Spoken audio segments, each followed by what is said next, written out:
तो सर मैं ये सामने देख रहा हूँ आपका ये अभी इसमें साइलेज भी दिख रहा है, कुछ और भी दिख रहा है, और ये आईवीएफ का बच्चा आप बता रहे थे, क्या है सर ये अभी जर्सी का टेस्ट ट्यूब बेबी है। हाँ।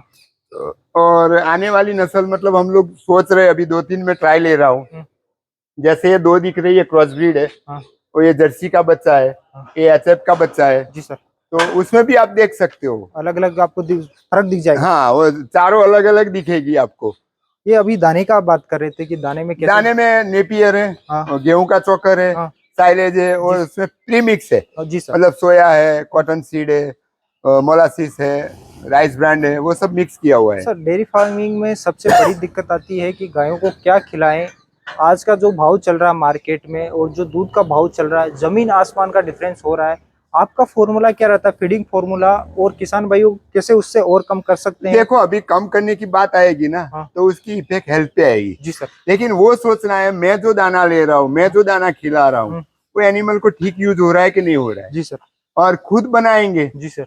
तो सबसे अच्छी चीज है। जी सर। क्योंकि हम लोग खुद नहीं बनाते, हम रेडीमेड ले लेते हैं। मार्केट से लेके आते तो वो सामने वाला क्या डाल के देता है, वो ध्यान में ही नहीं आएगा। जी सर। तो फीड हम खुद बनाना जरूरी होता है। तो आप कैसे बनाते हो और आपका क्या फॉर्मूला रहता है? जैसे हम लोग 100 किलो की एक बैच रहती है। हाँ, बेच और 100 किलो का। हाँ, तो उसमें मक्का रहता है। मक्का कितना रहेगा? 30% रहता है, जो मतलब समझ लो 30-32 किलो मक्का ले लो। जी सर। और 20 किलो आप, मतलब वो बोलने में भी थोड़ी दिक्कत आएगी कोई ना मुझे। सर, आप थोड़ा लमसम बता दीजिए। नहीं, फिर कैलकुलेशन में गड़बड़ आएगी। आप ऐसे बता दो, सामग्री बता दो। ऐसा है ना, नॉर्मली हम लोग जो भी दाना पसंद करेंगे, वो मतलब 30% हम लोग धान्य लेंगे। जी सर। 30% हम कठोल लेंगे। जी सर। बाकी जो बचता है 40%, उसमें फाइबर और वो सब मैनेज करना पड़ेगा। तो आपका और क्या, मक्का हो गया, सुई हो गई, और क्या क्या मिक्स करते हैं उसमें? उसमें मक्का होता है, सोया डीओसी होता है, कॉटन सीड होता है, मोलासिस होती है, राइस पॉलिश होती है। जी सर। फिर मिनरल आएगा, नमक आएगा। हाँ। वो सब प्रीमिक्स करना पड़ेगा। और ये मौसम के हिसाब से चेंज होता है, सर्दी गर्मी के अंदर? बिल्कुल होता है। जैसे हम लोग जो भी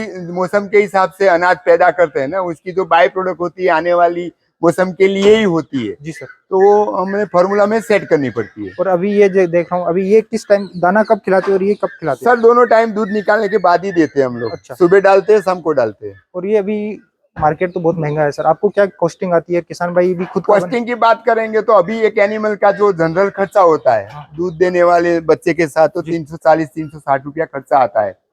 तो उसको हैंडल करना ही पड़ेगा।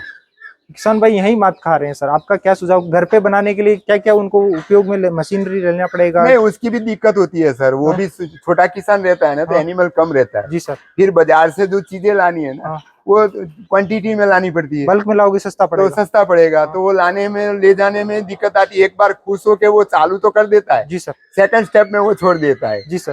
तो वो रेडी लेना चालू हो जाता है। जी सर। लेकिन वो 1-2 महीना 3 महीना चलाएगा ना, फिर उसको नॉलेज आएगा, मैं जो कर रहा हूँ वो ठीक है।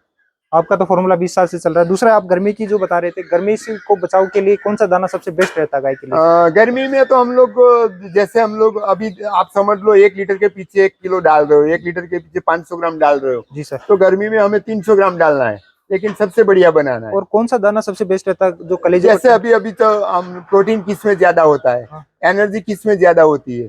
और सबसे अच्छी बात है, एनर्जी की बात आएगी तो मक्का आएगा, मोलासिस आएगा।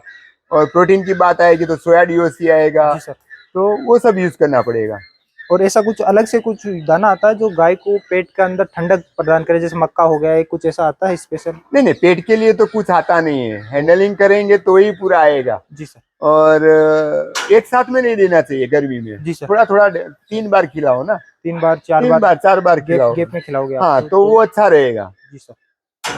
आपने सारी जानकारी सर दे दी है। अगर कुछ छूट गया हो तो आप भी बता सकते हो, क्योंकि किसान भाई काफी परेशान रहते हैं दाने का जो वो बोलते हैं, तो मैंने सोचा कि आपसे एक बार डिस्कस करूं। दाने की तो सोच है ना, खुद की एक पैदा करनी पड़ेगी। जी सर। और एरिया के हिसाब से रॉ मटेरियल अलग अलग मिलता है। साइलेज का क्या है? कुछ लोग साइलेज को बढ़िया बताते हैं, कुछ घटिया बताते हैं, क्या आपका क्या प्रतिक्रिया है? साइलेज की बात करेंगे तो खुद का खेत नहीं है तो साइलेज देना चाहिए। अच्छा। खुद का खेत है तो डायरेक्ट खिलाओ, कोई दिक्कत नहीं है। साइलेज मतलब क्या करता है अंदर? साइलेज का मतलब वही है, हम लोग जो चारा बना रहे हैं, चारे को हम लोग पैक करते हैं। जैसे हम लोग अचार डाल रहे हैं वो ना, बंडल के अंदर पैक करते हाँ, हैं। जैसे हम लोग आम लेते हैं, कच्चा आम का अचार बनाते हैं और पूरे साल खाते हैं ना, वही सिस्टम है। तो साइलेज कोई कहता है कि गेट के अंदर जाके रूमीन को खराब कर देता है, पेट के वो अंदर। एसिडोसिस हो जाता है ना, जो साइलेज ठीक नहीं है, फंगस ज्यादा आ गई है, पीएच डिस्टर्ब हो गया है। जी सर। और फंगस वाला है तो पेट खराब ही होता है। खराब ही होगा सर। तो आपका कहने का मतलब है अगर खुद का खेत हो तो हरा चारा ज्यादा खिलाइए और दाने पे थोड़ा कम फोकस करेंगे तभी आप मेंटेन कर सकते हैं। बिल्कुल। आपका तहे दिल से बहुत बहुत धन्यवाद सर, और कभी आपसे मुलाकात करेंगे। मैं उम्मीद करता हूँ किसान भाई के जितने भी सवाल थे सारों का आपने जवाब दिया है, और आप आगे यूं ही तरक्की करते रहे और यूं ही किसानों को आप मोटिवेट करते रहे। आप जैसे सर्जन लोग बहुत ही रेयर मिलते हैं इस धरती पे सर। आपको धन्यवाद तहे दिल से सर। ओके।